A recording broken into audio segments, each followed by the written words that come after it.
헤어질 결심을 누가 했을까요? 헤어질 결심은 북한의 김정은 총비서가 했습니다. 북한이 어느 날부터 갑자기 이 쌍꺽쇠를 사용해서 대한민국이다 라는 표현을 시작했습니다. 약간 그런 거죠. 니네가 말하는 대한민국이라고 있잖아. 그러면서 이 남한과 북한과의 관계는 명백한 교전국 관계다. 저는 이거를 수세에 따른 공격적 행보라고 얘기를 하고요. 여러분, 김정은의 MBTI를 한번 해보면 어떨까? 뭐 그런 생각이 좀 드는데요. 아마 그 사람이 나올 수 있는 최고의 2위가 나오지 않을까. 그만큼 자기가 모든 주도권을 쥐고 가야 돼요. 북한은 늘 이렇게 얘기해요. 한미일이 뭉치기 때문에 북중러가 뭉쳐지고 그것이 하나의 진영이 돼서 신냉전이 된다. 북중러가 뭉쳐야 되는 것은 북한의 입장에서 매우 중요합니다. 그렇게 뭉쳐져야 자신들이 외교적 고립에서 탈피하죠. 북한이 생각하는 통일이라는 것은 우리가 생각하는 통일에 대해서 한 100만 배쯤 중요해요.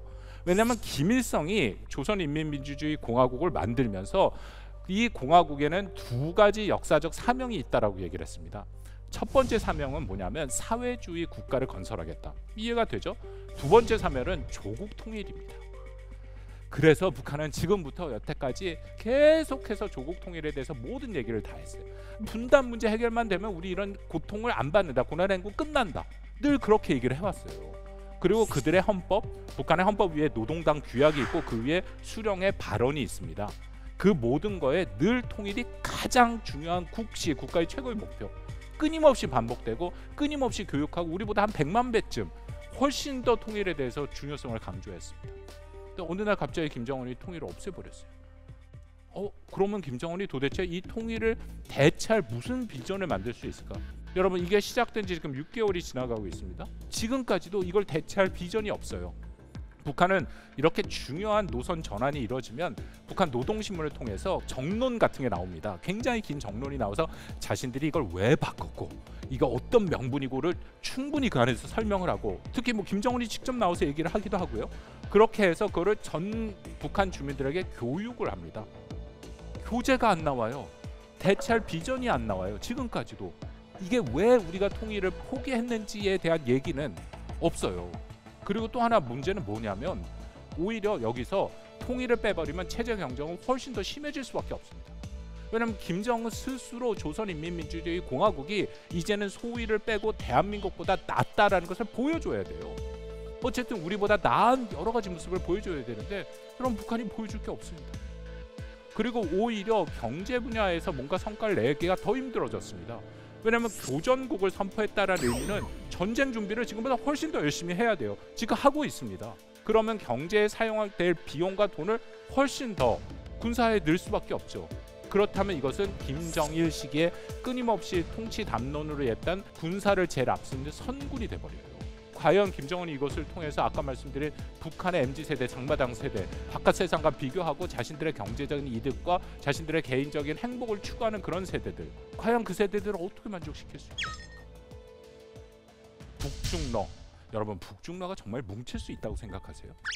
우리 북한 외교론이라는 수업을 하면서 학생들이랑 앞에 첫 주에 한 두세 페이지만 읽으면 북한과 중국, 러시아는 한국 전쟁을 준비하는 시기부터 서로가 서로를 믿지 못했습니다. 지금도 마찬가지예요. 그래서 북중러는 두 가지 공통점이 있습니다. 뭐냐? 권위주의 체제, 정치 체제라는 거고, 또 하나는 미국과 적대한다는 거죠.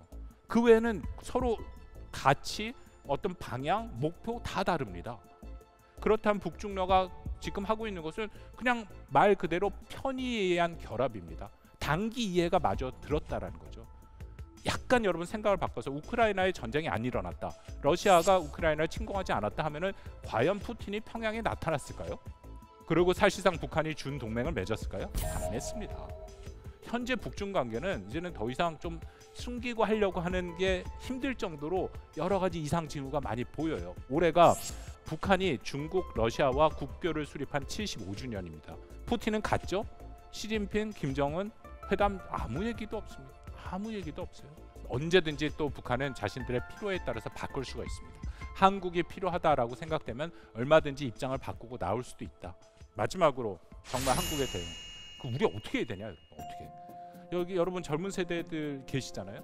서울대 평화통계연구소에서 나온 거 보면 2018년만 하더라도 20대의 통일을 지지한다, 통일을 선호한다라는 게 48%가 나왔어요. 근데 2022년에 27.4%, 사실상 반 토막 났습니다.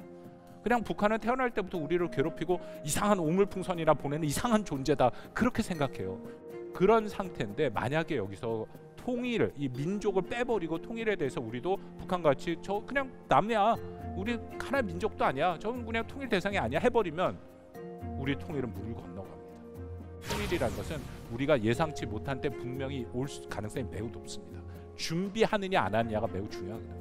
이런 상황에서 여러분 민족과 통일을 다 빼버린다면 우리는 갑자기 오는 통일을 전혀 준비할 수 있는 여건과 상황이 되지 않는다라는 거고요. 또 하나는 여러분 탈북자 문제는 어떻게 할 겁니까? 탈북자?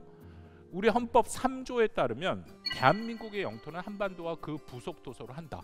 48년에 우리가 대한민국이 구성되면서 헌법을 만들 때 그 당시에 사람들이 이걸 집어넣었어요. 이러기 때문에 특히 중국에 많이 와 있는 탈북자들에게 중국 정부한테 북한에서 탈북한 탈북자도 대한민국 국민이다라고 얘기할 수 있어요. 우리 헌법의 기반으로. 근데 만약 우리도 두 국가론을 포기해버린다, 더 이상 말을 못하죠. 중국한테 무슨 얘기를 하겠습니까? 가서 얘기하면 중국, 북한 사람들인데 니네가 웬 상관이야? 국제사회에서도 탈북한 사람들에 대해서 우리가 얘기를 못해요. 어떻게 되겠습니까? 있을 수 없는 그런 상황들이 오는 것이죠. 그래서 저의 결론입니다. 여러분, 북한이 비록 헤어질 결심을 했다 하더라도 우리는 헤어질 결심하면 안 됩니다. 우리는 통일을 계속 추구해야 된다. 김정은이 얘기한 것은 반통일적, 반평화적, 반민족적, 일방적인 결정입니다. 우리는 그것을 수용하면 안 된다라는 것이 저의 주장입니다. 경청해 주셔서 감사합니다.